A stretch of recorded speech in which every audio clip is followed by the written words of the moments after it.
서한 씨 정말 여기 연명의료만 선택하실 건가요? 산소 마스크 너머로 제 호흡이 갈라졌습니다. 뇌동맥류 파열, 시야가 물처럼 흔들렸습니다. 수술실 문 앞 레지던트가 동의서를 내밀었고 시어머니 박명자는 제 손등을 눌렀습니다. 성공률 20%래. 빚지고 뭐하고 살래? 편히 보내. 남편 윤지우는 펜을 움켜쥔 채 눈을 피했습니다. 그때 정장 차림의 여성이 걸어 들어왔습니다.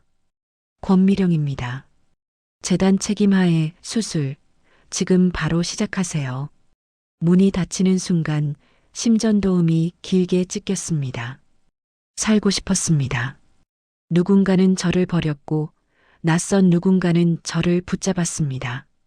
제 이름은 강서한 38살입니다. 아니, 이제는 41살이라고 해야 맞겠네요.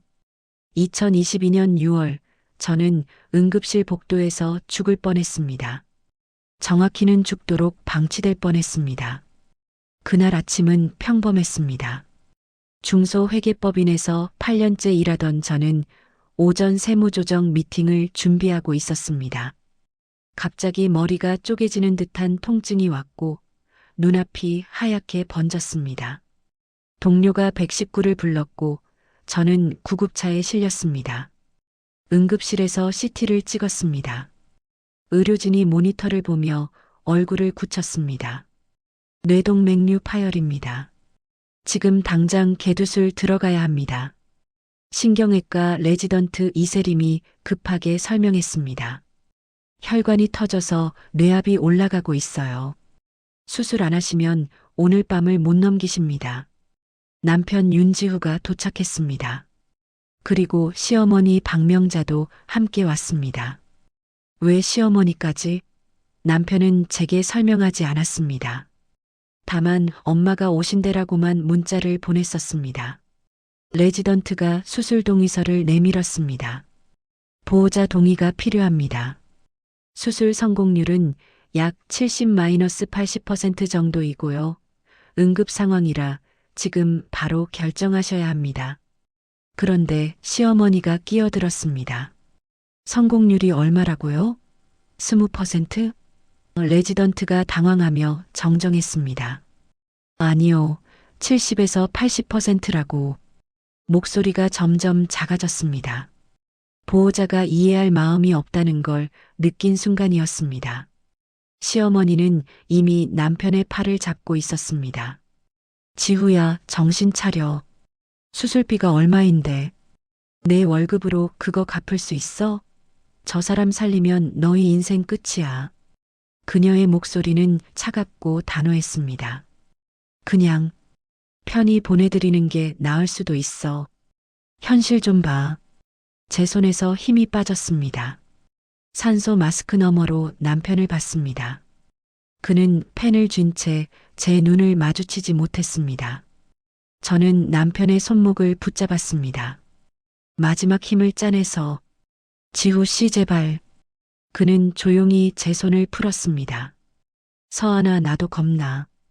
그 한마디가 칼처럼 꽂혔습니다. 겁나다고요?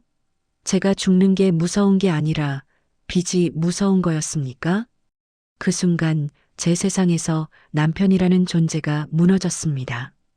레지던트 이세림이 동의서의 다른 칸을 가리켰습니다. 그럼 연명의료 결정은 어떻게 하시겠습니까? 시어머니가 그 칸을 툭툭 두드렸습니다.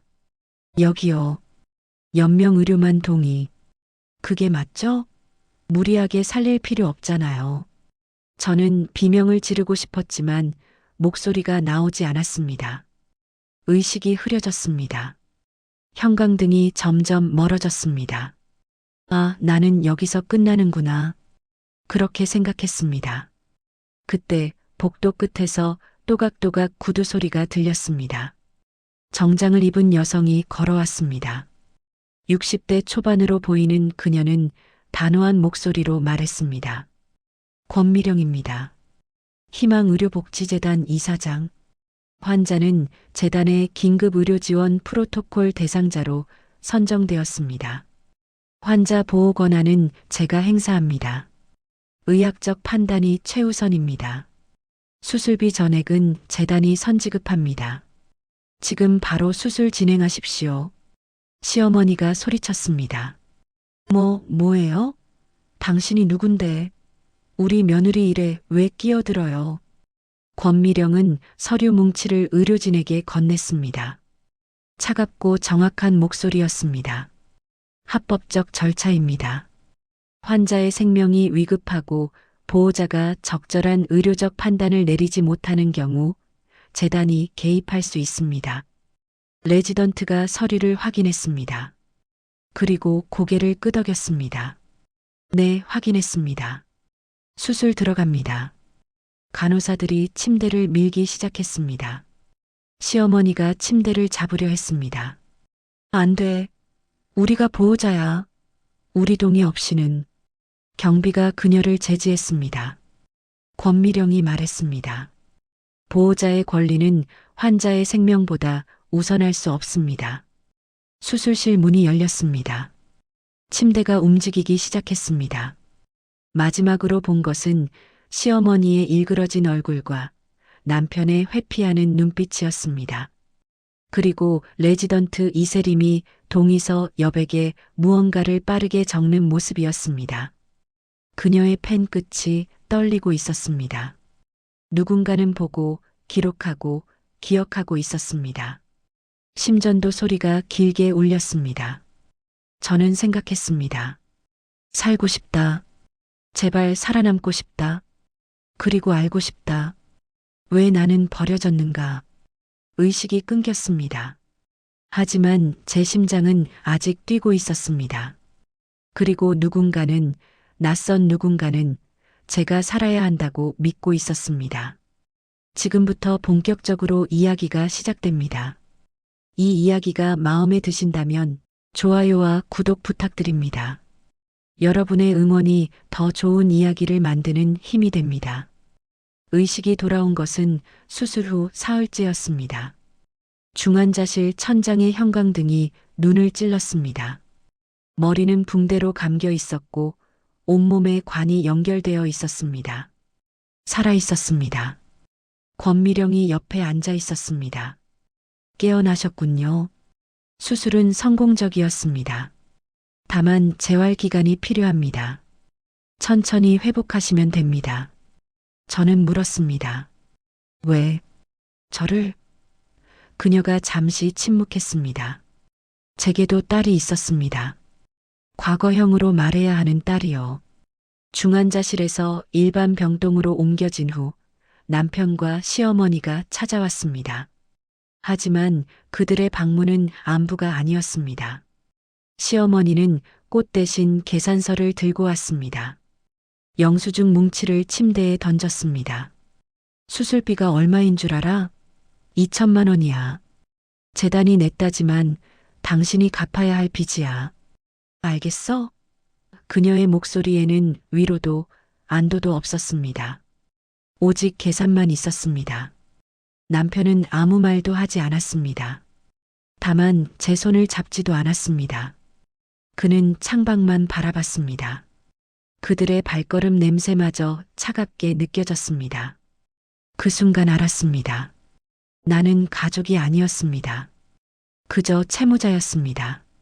그 순간 깨달았습니다. 이 사람은 제가 죽기를 바랐던 게 아닐까? 회복하면서 지난 4년간의 결혼 생활을 되돌아봤습니다.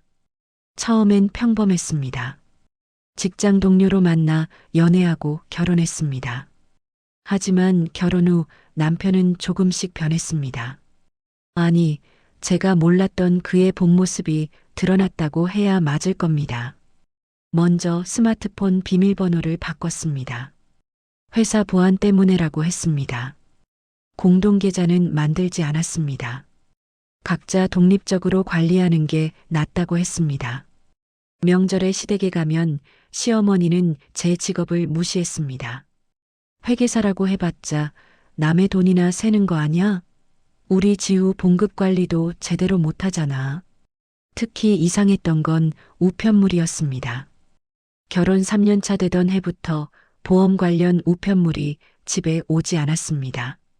저는 회계사라 금융상품에 관심이 많았습니다. 한 번은 물었습니다. 여보, 우리 보험 어떤 거 들어있어요? 같이 정리 좀 해볼까요? 남편이 얼버무렸습니다. 엄마가 다 알아서 해주신대. 나도 잘 모르겠어. 이상했습니다. 결혼하고 제 명의로 보험을 든 기억이 없었습니다. 회사 단체 보험 외에는요. 그런데 가끔 현관 우편함에서 생명보험사 봉투가 사라진 흔적이 있었습니다. 테이프가 뜯긴 자국, 봉투 모서리만 남은 것들. 시어머니가 먼저 와서 가져간 걸까요? 당시엔 시어머니가 챙겨주시나 보다 정도로 넘겼습니다. 하지만 지금 생각해보니 모든 게 이상했습니다. 제 동의 없이 보험을 들었다면? 그것도 사망보험을? 그리고 수익자가 제가 아니라면? 보험증권에 기재된 이름조차 내 것이 아니었다면? 의심은 증거가 없으면 죄가 됩니다. 저는 회계사였습니다. 숫자로 증명하지 못하는 건 말하지 않는 게 제 원칙이었습니다. 그래서 그때는 그냥 참았습니다. 증거가 없으니까요. 재활치료가 시작됐습니다. 물리치료, 작업치료, 언어치료. 뇌 손상은 크지 않았지만 회복에는 시간이 필요했습니다. 남편은 일주일에 한 번 정도 병문안을 왔습니다. 그나마도 30분을 채우지 못했습니다. 시어머니는 2번 다시 오지 않았습니다. 그 대신 권미령이 자주 왔습니다. 그녀는 제게 제안했습니다. 강서한 씨, 당신은 회계사죠? 숫자를 다룰 줄 압니다. 재단에서 일해보지 않겠습니까? 특히 포렌식 회계 분야에서요. 포렌식 회계요? 제가 물었습니다. 권미령이 설명했습니다. 범죄와 사기를 숫자로 밝혀내는 겁니다. 위조된 서류, 조작된 장부, 빼돌린 자금. 숫자는 거짓말을 하지 않거든요. 특히 의료사기 분야에서 재단이 많은 일을 하고 있습니다. 저는 침대에 앉아 생각했습니다. 누군가 저를 죽음으로 밀어넣으려 했습니다. 그리고 그 흔적은 반드시 숫자 속에 남아있을 것입니다. 저는 증명하고 되찾고 심판할 것입니다. 배우고 싶습니다. 제가 말했습니다. 권미령이 미소 지었습니다. 좋습니다. 분노를 기술로 바꾸는 법을 알려드리죠. 퇴원날 남편이 차를 가지고 왔습니다. 집으로 가는 내내 침묵이었습니다. 현관문을 열었을 때 우편함에 봉투 하나가 꽂혀 있었습니다. 생명보험 종합안내 봉투. 제가 먼저 집어들었습니다. 남편의 얼굴이 굳었습니다. 그건 내가 정리할게. 하지만 이미 늦었습니다. 봉투를 뜯는 순간 시어머니가 안방에서 튀어나왔습니다. 그거 내놔. 그건 내가 볼 게 아니야. 그녀가 제 손에서 봉투를 낚아챘습니다.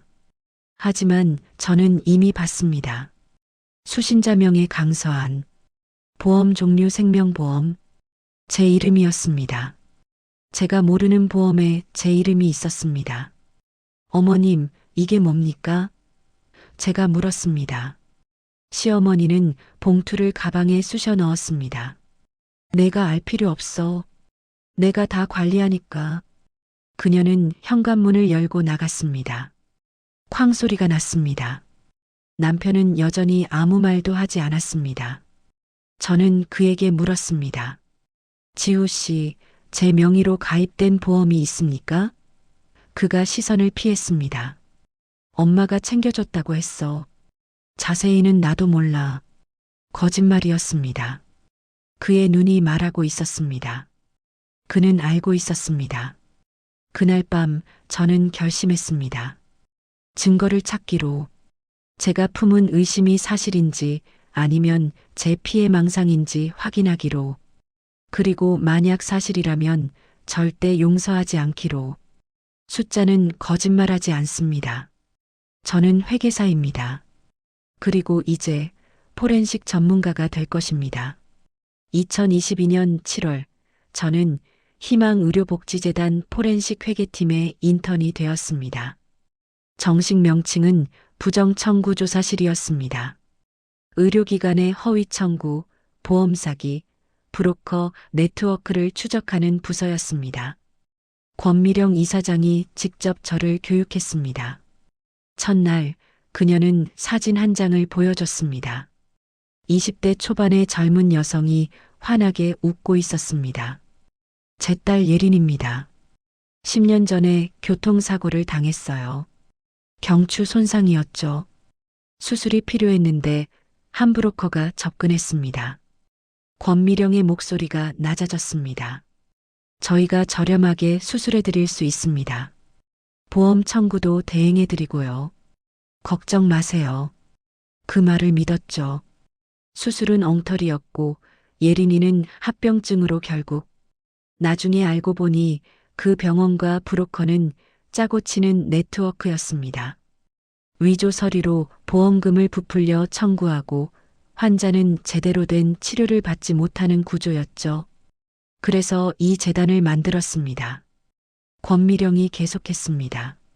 다시는 제 딸 같은 피해자가 나오지 않도록, 그리고 그런 사기꾼들을 반드시 처벌하도록. 강서한 씨, 당신도 피해자입니다.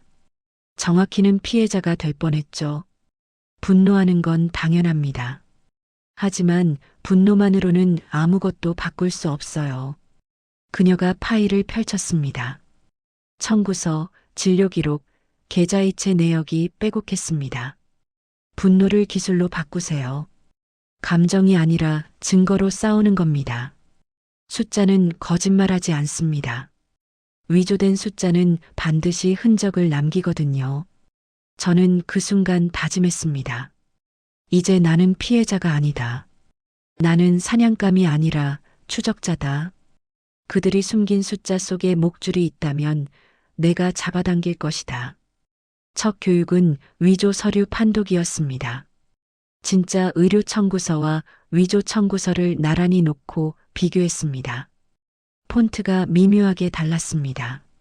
로고의 DPI 해상도가 낮았습니다. 정렬이 0.3 어긋나 있었습니다. 발행기간 도장의 먹 번짐 패턴이 불규칙했습니다. 위조범들은 완벽하게 만들려고 하지만 반드시 실수를 합니다. 권미령이 설명했습니다. 특히 급하게 만들 때는 더욱 그렇죠. 로고를 인터넷에서 다운받으면 해상도가 낮고 프린터 기종이 다르면 색감이 미묘하게 달라요. 이런 디테일을 잡아내는 게 우리 일입니다. 저는 돋보기를 들고 청구서를 들여다봤습니다. 도장 한 줄, 계좌 하나, 숫자 하나. 사람을 살릴 수도 죽일 수도 있는 것들. 나는 이제 그 칼을 쥐고 있다. 다음은 자금 추적이었습니다. 돈의 흐름을 따라가는 것. 어계좌에서 비계좌로, 비계좌에서 시계좌로. 입금자명과 실제 입금자가 일치하는지, 시간대가 논리적인지, 금액이 의심스러운 패턴은 없는지. 엑셀 시트에 수백 줄의 거래 내역을 정리하고 필터를 걸고 피벗 테이블로 분석했습니다. 회계사 경력이 여기서 빛을 발합니다. 권미령이 말했습니다. 일반 수사관들은 이런 데이터를 보면 어디서부터 손대야 할지 모릅니다. 하지만 당신은 숫자의 언어를 압니다. 이상 거래를 직감적으로 알아차리죠. 세 번째는 법적 절차였습니다. 가압류, 계좌 동결, 채권자 대위, 압수수색 영장. 증거를 수집하는 것만으로는 부족했습니다. 법적으로 유효한 방식으로 수집하고 증거 능력을 확보하고 수사기관과 협업해야 했습니다. 감정으로 싸우면 집니다. 권미령이 강조했습니다. 절차로 싸워야 이깁니다. 한 단계라도 틀리면 모든 증거가 무효가 됩니다. 그래서 우리는 변호사, 경찰, 금융감독원과 긴밀하게 협력합니다. 2022년 9월 저는 첫 케이스를 맡았습니다. 작은 사건이었습니다. 요양병원에서 허위로 부풀린 간병비 청구건. 실제로는 간병인이 없었는데 청구서에는 24시간 간병으로 기재되어 있었습니다. 저는 청구서의 발행 시간과 병원 CCTV를 대조했습니다. 간병인이 없는 시간대에도 청구가 되어 있었습니다. 증거를 정리해서 보험사에 제출했습니다. 보험사는 환수 조치를 취했고 병원 측은 벌금형을 받았습니다. 작은 승리였지만 저는 느꼈습니다. 할 수 있구나. 숫자로 진실을 밝혀낼 수 있구나. 2023년부터 2025년까지 저는 본격적으로 의료사기 사건들을 추적했습니다. 유령병원, 페이퍼 컴퍼니, 보험 브로커 네트워크. 점점 큰 사건을 맡았고 점점 깊은 곳을 파고들었습니다. 그러던 중 패턴 하나를 발견했습니다. 여러 사건에서 반복적으로 등장하는 팩스 번호가 있었습니다. 병원 외주행정 대행사라는 명목이었는데 묘하게도 브로커 명함에 적힌 번호와 동일했습니다. 메디컨설트라는 회사였습니다. 대표는 최동석, 권미령에게 보고했습니다. 이 회사가 여러 병원의 청구 업무를 대행한다는 명목으로 실제로는 위조 청구서를 만들어주는 것 같습니다. 팩스 로그를 확인해 보면 같은 IP 주소에서 발송되고 있어요. 권미령이 고개를 끄덕였습니다. 좋습니다. 계속 추적하세요. 하지만 조심하세요. 이런 조직들은 깊이 뿌리내려 있고 예상보다 가까운 곳에 있을 수 있습니다. 2025년 9월 저는 준법 감시실 부실장으로 승진했습니다. 3년 만이었습니다. 회계사에서 포렌식 전문가로, 피해자에서 수사자로 제 분노는 기술이 되어 있었습니다. 그리고 그때 운명처럼 재단의 협력사 실사 명단에 한 회사 이름이 올라왔습니다. 남편 윤지우가 다니는 회사였습니다. 그의 이름을 보는 순간 심장이 얼어붙었다가 다시 뛰기 시작했습니다. 피해자가 끝까지 추적하면 무엇을 마주하는지 이제 그들이 알게 될 차례였습니다. 세상은 원을 그립니다. 그리고 돌아온 칼날은 그들을 향합니다. 2025년 9월 첫째 주 재단 본관 회의실 협력사 실사 미팅이었습니다. 저는 부실장 자격으로 참석했습니다. 안건은 의료 소모품 공급업체 재계약건, 단가 조정과 품질 보증 조건을 논의하는 자리였습니다. 문이 열렸습니다. 업체 측 담당자들이 들어왔습니다. 그리고 그 뒤에 남편 윤지우가 서 있었습니다. 3년 만이었습니다. 그는 놀란 듯 멈춰섰습니다. 저는 평온하게 인사했습니다. 앉으시죠. 시간이 없습니다. 회의가 시작됐습니다. 저는 자료를 펼쳤습니다. 현재 단가는 업계 평균 대비 12% 낮습니다. 하지만 불량률이 3.8%로 기준치 2%를 초과하고 있습니다. 재계약 조건은 다음과 같습니다. 첫째, 단가 18% 인상. 둘째, 품질 보증 기간 2년. 셋째, 분기별 원가 데이터 제출. 남편 쪽 팀장이 당황했습니다. 18% 인상은 과도합니다. 그리고 원가 데이터는 영업기밀인데 저는 표를 넘겼습니다. 타 협력사 세 곳의 견적서입니다. 모두 귀사보다 품질이 우수하고 가격도 비슷합니다. 원가 투명성을 보장하지 않으면 재계약은 어렵습니다. 팩트, 원인, 결론. 제 화법은 변하지 않았습니다. 감정은 배제했습니다. 숫자만 말하게 했습니다. 남편은 테이블 반대편에 앉아 있었습니다. 그의 손이 주먹을 꽉 쥐었습니다. 0.2초, 그리고 풀렸습니다. 입술을 깨물었습니다. 시선을 피했습니다. 그는 알고 있었습니다. 이 자리가 단순한 업무가 아니라는 것을. 회의는 30분 만에 끝났습니다. 검토 후 회신 드리겠습니다. 그들이 일어섰습니다. 복도에서였습니다. 시어머니 박명자가 갑자기 나타났습니다.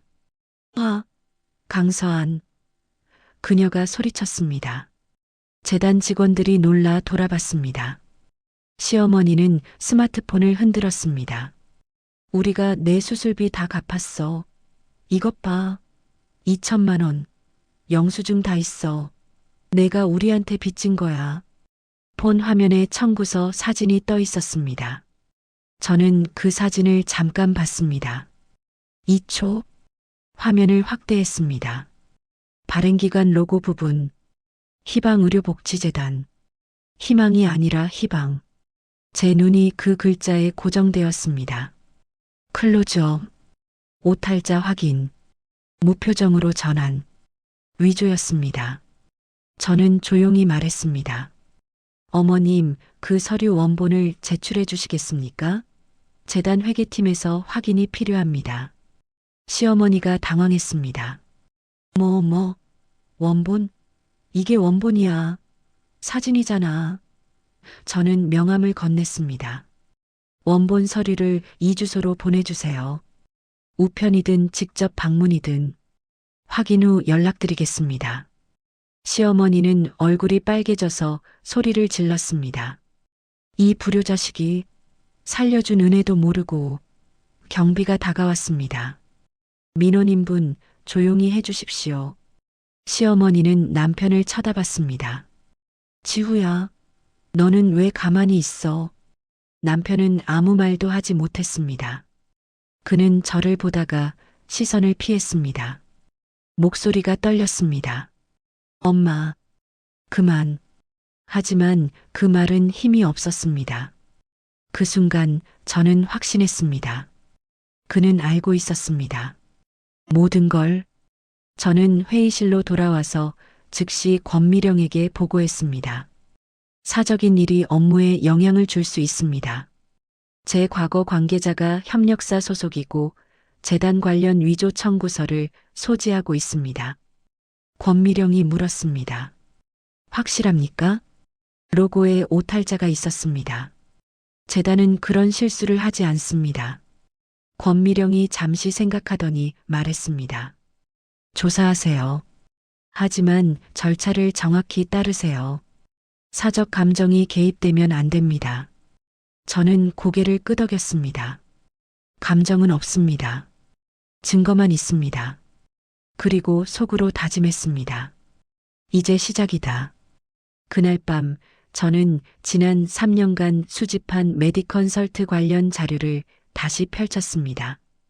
팩스로그, 계좌이체 내역, 병원 외주 대행 계약서, 그리고 새로운 관점에서 다시 봤습니다. 만약 제 수술건도 이 네트워크와 연결되어 있다면 재단 회계팀에 요청했습니다. 2022년 6월 제 수술비 선지급 건의 영수증 원본을 확인하고 싶습니다. 회계팀장이 파일을 보냈습니다. 재단이 발행한 영수증은 깔끔했습니다.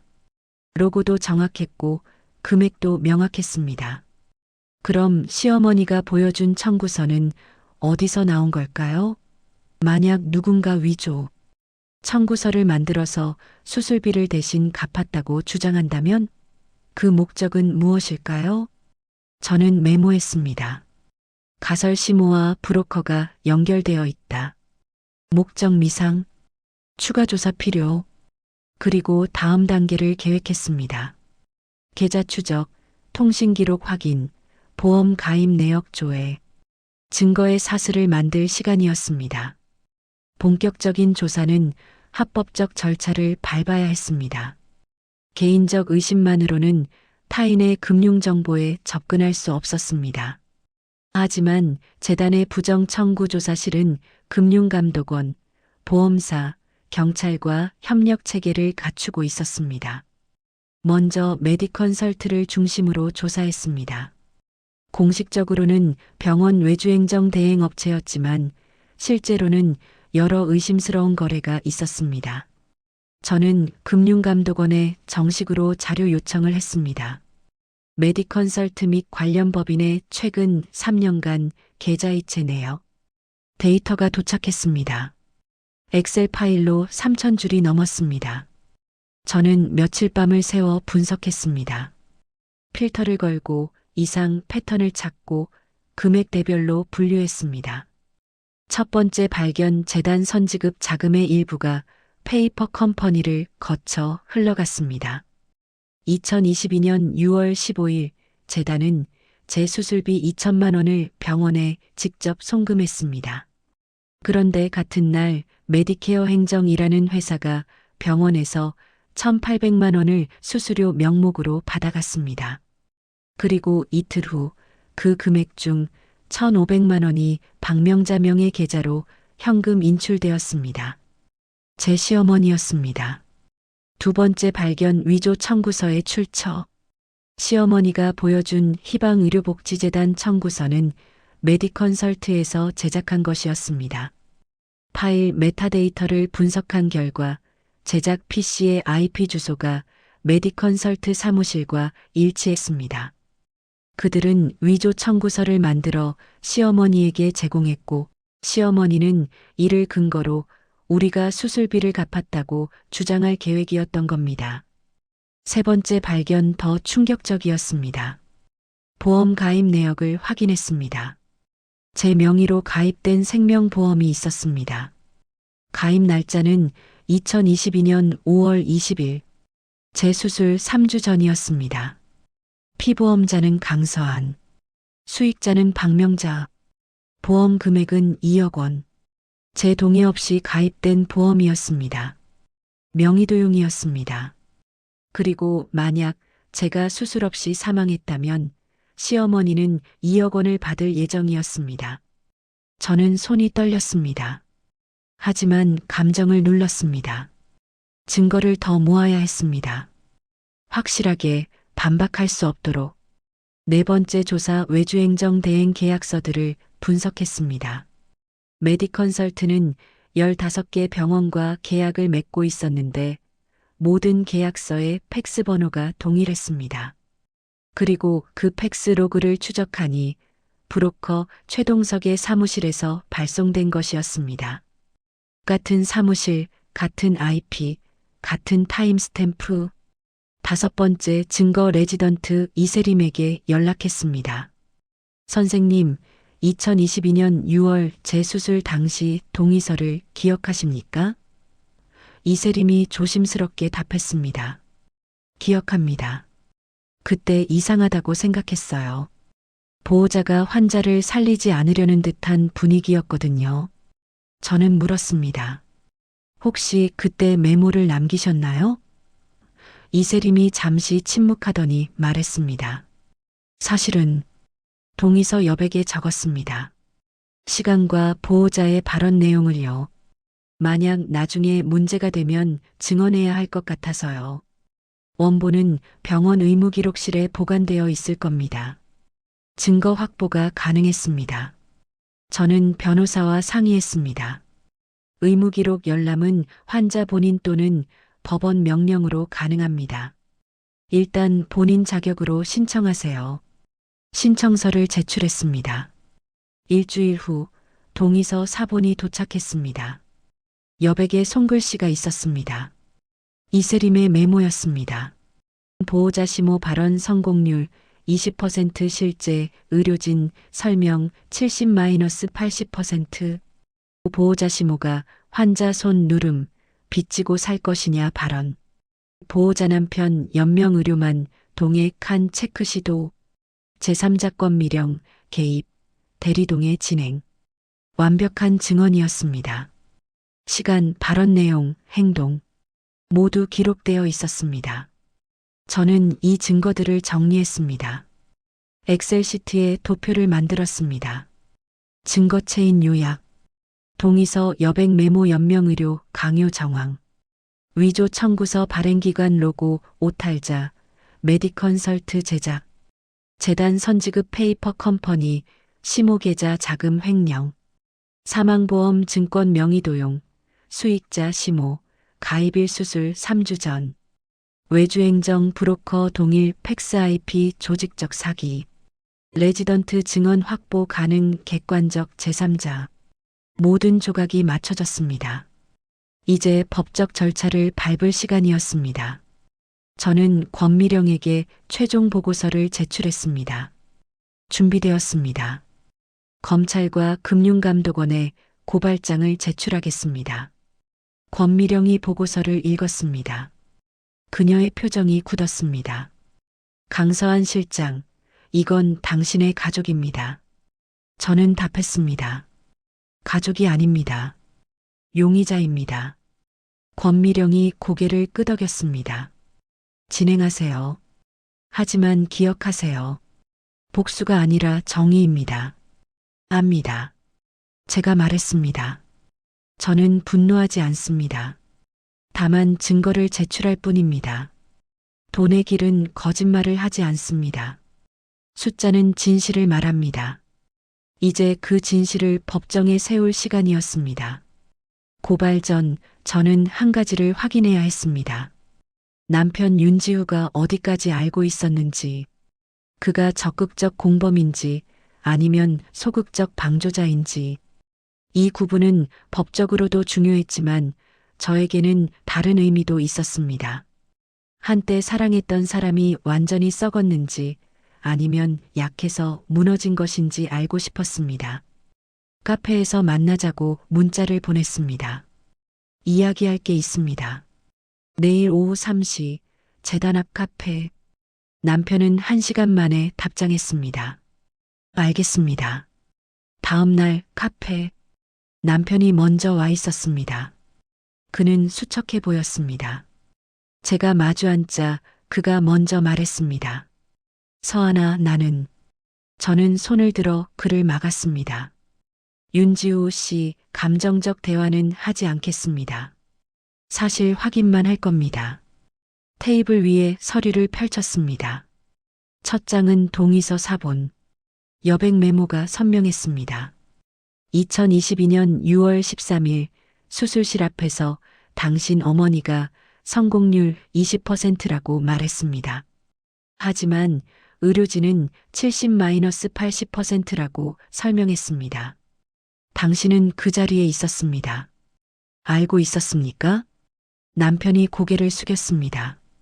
알고 있었습니다. 목소리가 떨렸습니다. 엄마가 의사 말을 왜곡하는 걸 알았어요. 하지만 제가 뭐라 할 수 없었습니다. 엄마는 무섭습니다. 저는 항상 엄마 말을 따라야 했어요. 두 번째 서류, 위조 청구서. 이 청구서는 메디컨설트에서 제작한 위조본입니다. 당신 어머니가 소지하고 있었습니다. 브로커와 내통한 정황이 있습니다. 알고 있었습니까? 남편이 머리를 흔들었습니다. 그건 몰랐습니다. 엄마가 수술비 영수증을 받았다고만 들었어요. 자세히는. 그가 말을 멈췄습니다. 아니, 사실 이상하다고 생각은 했습니다. 재단에서 이미 냈는데 왜 또 영수증이 있는지. 하지만 묻지 않았습니다. 묻고 싶지 않았어요. 세 번째 서류, 보험증권. 제 명의로 가입된 생명보험입니다. 수익자는 당신 어머니. 제 동의 없이 가입되었습니다. 가입일은 수술 3주 전. 알고 있었습니까? 남편의 얼굴이 창백해졌습니다. 뭐라고요? 그가 서류를 잡았습니다. 손이 떨렸습니다. 이건 말이 안 됩니다. 설마. 그가 입술을 깨물었습니다. 엄마가 그럴 리 없어요. 아무리 그래도. 저는 계좌이체 내역을 보여줬습니다. 재단이 선지급한 수술비 중 일부가 페이퍼 컴퍼니를 거쳐 당신 어머니 계좌로 흘러갔습니다. 1,500만 원. 현금 인출되었습니다. 알고 있었습니까? 남편이 말을 잃었습니다. 그는 서류를 쳐다봤습니다. 숫자를, 날짜를, 계좌번호를. 그리고 고개를 저었습니다. 몰랐습니다. 정말 몰랐어요. 그가 울먹였습니다. 저는 그냥 엄마가 시키는 대로 했어요.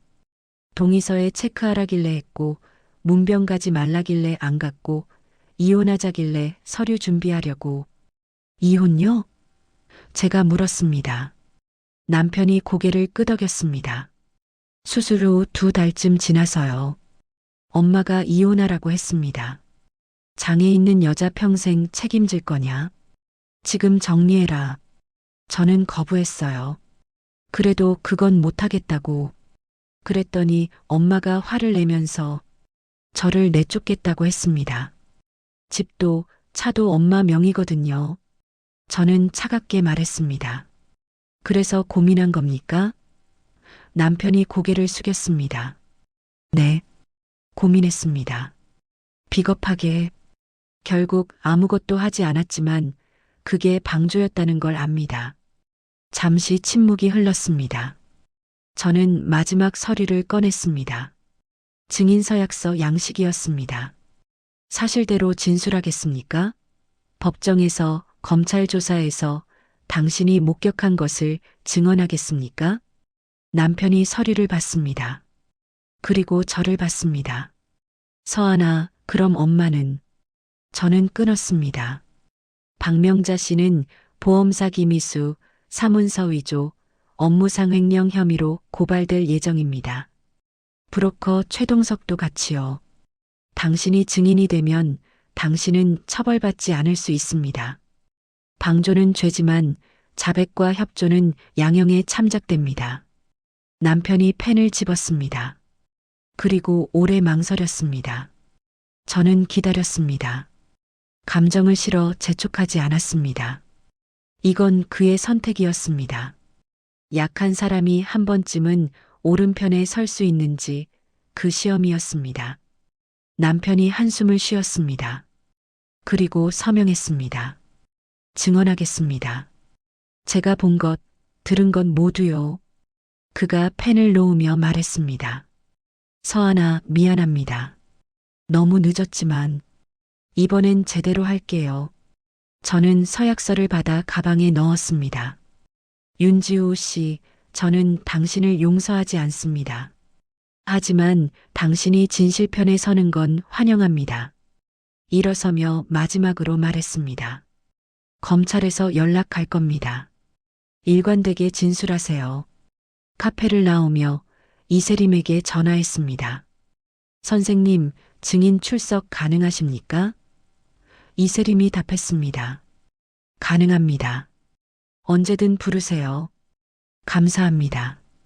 곧 연락드리겠습니다. 증거 체인이 완성되었습니다. 이제 동시 타격을 준비할 시간이었습니다. 2025년 11월 첫째 주 월요일 아침 6시 검찰, 경찰, 금융감독원 합동 TF가 가동되었습니다. 저는 TF의 민간 전문위원 자격으로 참여했습니다. 작전명은 클린메디, 의료사기 브로커 네트워크 일망타진. 6시 30분 동시다발 압수수색이 시작되었습니다. 메디컨설트 사무실, 브로커 최동석의 자택, 페이퍼 컴퍼니 2곳, 그리고 박명자의 집. 영장은 전날 밤 발부되었습니다. 저는 현장에 동행하지 않았습니다. 이해관계자이기 때문입니다. 대신 TF 상황실에서 실시간 보고를 받았습니다. 7시 15분 첫 보고. 메디컨설트 사무실에서 노트북 3대, 서버 1대 압수. 외장하드 다수 확보. 7시 40분 두 번째 보고. 최동석 자택에서 계약서 뭉치, 병원 도장 세트, 명함 수백 장 압수. 금고에서 현금 3천만 원 발견. 8시 세 번째 보고. 박명자 주거지 압수 완료. 위조 청구서 원본, 통장 사본, 보험증권 다수 확보. 그리고 결정적 한마디. 노트북에서 베네핏 플랜 경미. PDF 파일 발견. 사망보험 설계안으로 추정. 파일명에서 경미는 명자의 미를 영문으로 표기한 것이었습니다. 너무 노골적이었습니다. 저는 보고서를 받아 확인했습니다. PDF를 열었습니다. 사망보험금 설계한 피보험자 강서한. 가입일 2022년 5월 20일. 보험금 사망 2억 장에 5천만 원. 수익자 박명자. 예상 수령 시기 2022년 6월 중 수술 실패 시.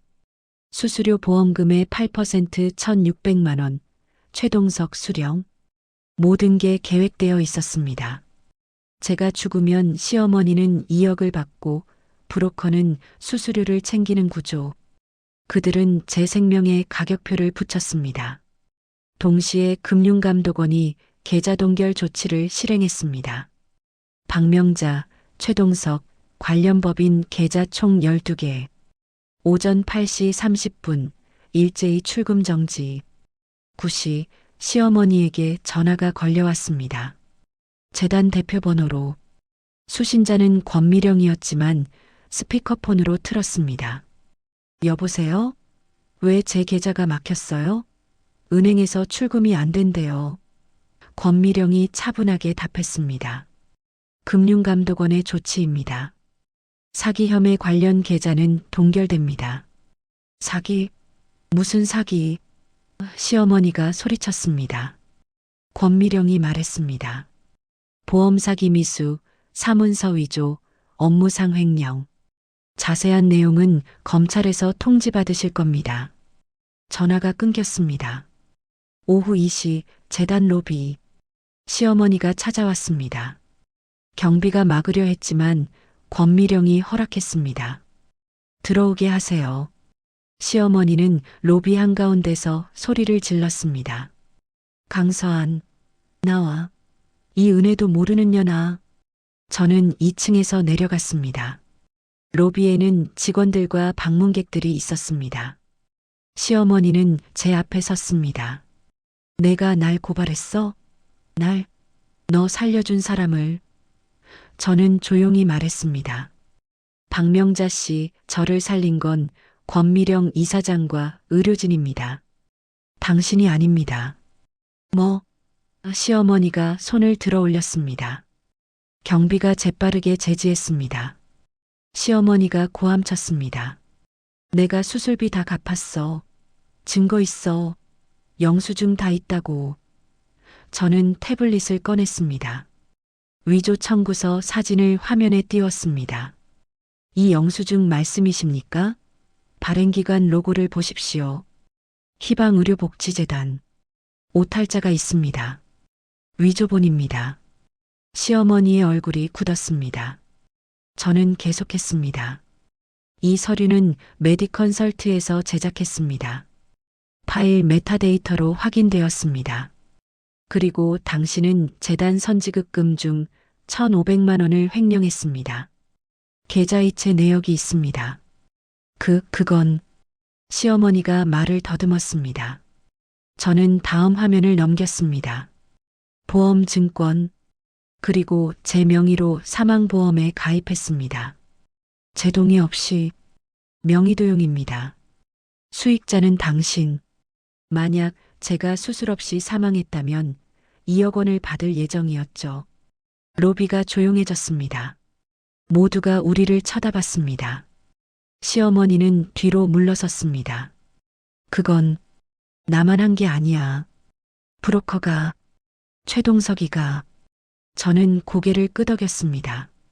맞습니다. 최동석도 공범입니다. 그래서 같이 고발했습니다. 권미령이 옆에서 말했습니다. 박명자 씨 공개 사과를 권고합니다. 재단과 피해자 강서한 씨에게 진정성 있는 사과는 양형에 참작될 수 있습니다. 시어머니가 비웃었습니다. 사과? 내가? 웃기지 마. 그때 시어머니의 스마트폰에서 알림음이 연달아 울렸습니다. 띠링, 띠링, 띠링. 그녀가 폰을 꺼내 확인했습니다. 화면에 푸시 알림이 가득했습니다. 은행 계좌 출금이 제한되었습니다. 은행 계좌 동결 조치 안내. 보험금 지급 보류 통지. 시어머니의 얼굴이 하얗게 변했습니다. 손에서 폰이 떨어질 뻔했습니다. 저는 마지막으로 서류 봉투를 건넸습니다. 채권자 대위 가처분 신청서입니다. 윤지후 씨 앞으로 된 거요. 아드님께 전해주세요. 그리고 이번에는 진실편에 서시라고요. 시어머니는 봉투를 받지 않았습니다. 그녀는 비틀거리며 로비를 나갔습니다. 문이 닫혔습니다. 권미령이 제 어깨에 손을 얹었습니다. 잘했습니다. 강서한 실장. 저는 고개를 끄덕였습니다. 감정은 없었습니다. 다만 한 단계가 끝났다는 안도감만 있었습니다. 이제 법정만 남았습니다. 2025년 11월 셋째 주 목요일 서울중앙지방법원 형사합의부 제3법정 사건 번호 2025 고압 1247 피고인 박명자, 최동석 공판이 시작되었습니다. 저는 방청석에 앉았습니다. 피해자 자격이었지만 증인은 아니었습니다. 이미 모든 증거가 제출되었고 증인은 남편 윤지후와 레지던트 이세림이 섰습니다. 검사가 기소 내용을 낭독했습니다. 피고인 박명자는 피해자 강서한의 동의 없이 생명보험에 가입하여 명의도용을 하였고 피해자의 수술을 방해하여 사망보험금을 수령하려 한 보험사기 미수 그리고 의료비 영수증을 위조한 사문서 위조 및 재단 선지급금 일부를 횡령한 업무상 횡령 혐의로 기소되었습니다. 피고인 최동석은 브로커로서 위 범행을 공모하고 위조 서류를 제작하였으며 다수의 병원 및 보험사를 상대로 조직적 사기를 저지른 혐의로 기소되었습니다. 변호인이 반론했습니다. 피고인 박명자는 며느리를 살리기 위해 보험에 가입한 것일 뿐 악의가 없었습니다. 그리고 수술비를 갚으려는 의도로 영수증을 받았을 뿐입니다. 검사가 반박했습니다. 그렇다면 왜 수익자를 본인으로 했습니까? 왜 피해자 동의 없이 가입했습니까? 그리고 왜 위조 서류를 소지했습니까? 증인 신문이 시작되었습니다. 먼저 윤지후가 증인석에 섰습니다. 그는 떨리는 목소리로 증언했습니다. 2022년 6월 13일 어머니는 의사가 성공률 70%에서 80%라고 말했음에도 20%라고 왜곡했습니다. 저는 그 자리에 있었고 그것이 거짓임을 알았지만 말리지 못했습니다. 왜 말리지 못했습니까? 검사가 물었습니다. 남편이 고개를 숙였습니다. 어머니가 무서웠습니다. 그리고 부끄럽지만 제 재산이 모두 어머니 명의였기 때문입니다. 반항하면 쫓겨날까 두려웠습니다. 다음은 이세림이 증인석에 섰습니다. 그녀는 동의서 사본을 제시하며 증언했습니다. 여백에 제가 적은 메모입니다. 환자의 생명이 위급한데 보호자가 비정상적인 결정을 내리려 해서 나중을 위해 기록을 남겼습니다. 판사가 물었습니다. 피고인 박명자의 발언을 직접 들었습니까? 네. 빚지고 살 것이냐, 편히 보내라는 말을 들었습니다. 피고인 측 변호인이 반문했습니다. 그것이 살해 의도라는 증거가 됩니까? 검사가 끼어들었습니다. 단독으로는 아닙니다. 하지만 사망보험 가입, 위조 서류, 자금 횡령과 결합되면 명백한 범죄 의도입니다. 마지막 증거 제시, 노트북에서 발견된 베네핏 플랜 경미, PDF 파일, 법정 스크린에 파일 내용이 떴습니다. 방청석에서 웅성거림이 일었습니다. 판사가 피고인에게 물었습니다. 피고인 박명자, 이 파일을 알고 있습니까? 시어머니는 고개를 돌렸습니다. 모릅니다. 파일명에 피고인의 이름이 들어가 있습니다. 판사가 지적했습니다. 시어머니는 침묵했습니다. 최동석도 마찬가지였습니다. 최후 진술 순서였습니다. 피고인 박명자가 일어났습니다. 저는 잘못이 없습니다. 며느리를 위한 것이었어요. 가난한 게 죄입니까? 방청석에서 한숨소리가 났습니다. 판사가 말했습니다. 피고인, 가난은 죄가 아닙니다. 하지만 가난을 이유로 타인의 생명을 위협하는 것은 범죄입니다. 약함은 이해받을 수 있어도 선택의 책임은 사라지지 않습니다. 판결 선고가 내려졌습니다. 피고인 박명자, 보험사 김희수 및 사문서 위조, 업무상 횡령 혐의 유죄, 징역 3년 실형. 피고인 최동석, 사기 및 위조 관련 다수 범죄 유죄, 징역 5년 실형. 시어머니가 주저앉았습니다. 최동석은 무표정했습니다. 재판이 끝났습니다. 복도에서 남편을 마주쳤습니다. 그가 다가와 말했습니다. 서하나, 이혼 서류 준비했어. 그가 봉투를 건넸습니다.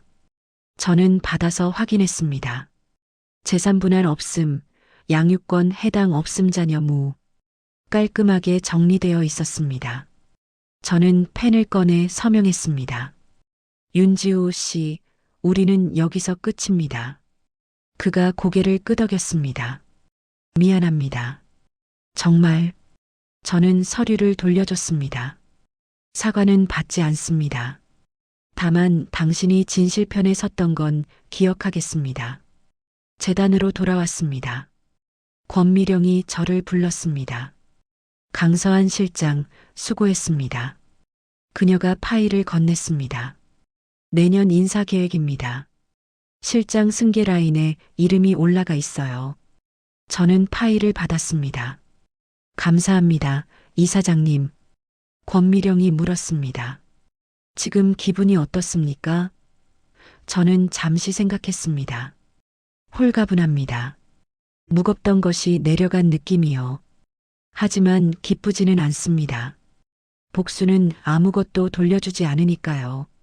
권미령이 고개를 끄덕였습니다. 맞습니다. 복수는 치유가 아닙니다. 다만 정의는 필요하죠. 며칠 후 저는 재단 1층 기부자 명단 벽에 갔습니다. 새로운 명판이 설치되고 있었습니다. 익명 기부자 긴급의료지원기금. 제가 기부한 금액이었습니다. 횡령금 환수로 받은 돈을 그대로 재단에 돌렸습니다. 설치 기사가 마지막 나사를 조였습니다. 딱 소리가 났습니다. 명판이 벽에 고정되었습니다. 저는 그 소리를 들으며 생각했습니다. 날 살린 것도 일으킨 것도 내 선택이었다. 밖으로 나왔습니다. 가을바람이 불었습니다. 저는 재단 건물을 올려다봤습니다. 그리고 걷기 시작했습니다. 증거의 사슬은 완성되었습니다. 이제 새로운 사슬을 만들 차례였습니다. 누군가를 묶는 사슬이 아니라 누군가를 구하는 사슬을요.